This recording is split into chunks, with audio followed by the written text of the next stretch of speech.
December ১৯৭১-এর এক ঠান্ডা রাত হঠাৎ একটা দিল্লির শান্ত ঘরে একটি রেডিও সিগন্যাল রেকর্ড হল। এটা একটা খুব ছোট বার্তা ছিল, কিন্তু তার শব্দগুলো ঘরে বসে থাকা অফিসারদের নিঃশব্দ করে দিল। সীমান্তের ভিতরে শত্রু ঢুকে গেছে, কিন্তু রিসার্চ অ্যান্ড অ্যানালিসিস উইংয়ের ডেস্কে এই বার্তাটি সরাসরি পৌঁছাল। সেইখানে দক্ষিণ এশিয়া দাঁড়িয়েছিল ইতিহাসের সবচেয়ে বড় যুদ্ধগুলোর একটির সামনে। ১৯৭১ ইন্ডো পাকিস্তানি ওয়ার। তখন পূর্ব পাকিস্তান জ্বলছিল।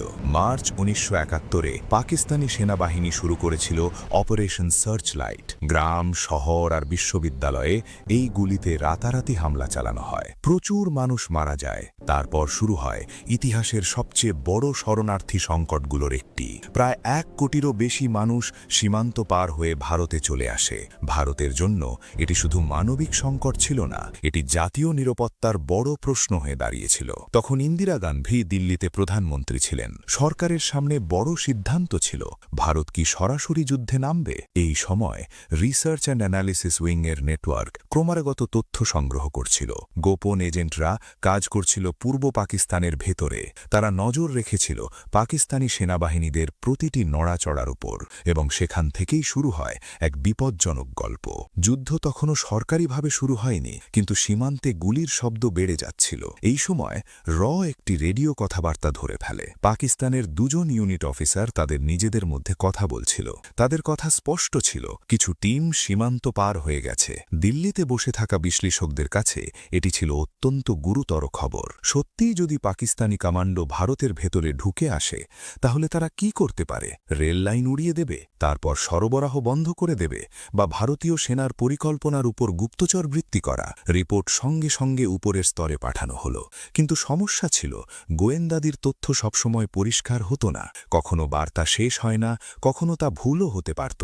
দিল্লির কিছু অফিসার মনে করছিলেন এটি হয়তো ভুল ইন্টারসেপ্ট, কিন্তু এর কিছু বিশ্লেষকের ডাউট ছিল। তারা বললেন, এটা যদি সত্যি হয় তাহলে হয়তো অনেক দেরি হয়ে যেতে পারে। পূর্ব ফ্রন্টে ভারতীয় সেনাবাহিনী এদিকে সবচেয়ে বড় প্রস্তুতি নিচ্ছিল। জেনারেল স্যাম ম্যানেকশ মাসের পর মাস ধরে যুদ্ধের প্ল্যানিং তৈরি করেছিলেন। তার কৌশলটি ছিল পরিষ্কার, যে দ্রুত আক্রমণ। সরাসরি তারা ঢাকার দিকে এগিয়ে যাচ্ছিল। কিন্তু যদি শত্রু আগেই ভারতের ভেতরে ঢুকে থাকে, তাহলে এই প্ল্যানিং বড় বিপদের মুখে পড়তে পারে। ৩রা ডিসেম্বর ১৯৭১ সন্ধ্যার সময় হঠাৎ পাকিস্তান ভারতের কয়েকটি এয়ার বেসে হামলা করে। এটাই ছিল যুদ্ধের আনুষ্ঠানিক শুরু। কিন্তু একই সময় আরেকটি ভয় ছিল, সেই পুরনো ইন্টারসেপ্ট কি সত্যি ছিল? শত্রু কি সত্যিই ভারতের ভেতরে ঢুকে পড়েছে? যুদ্ধটি বেশি দিন চলেনি, মাত্র ১৩ দিন চলেছিল।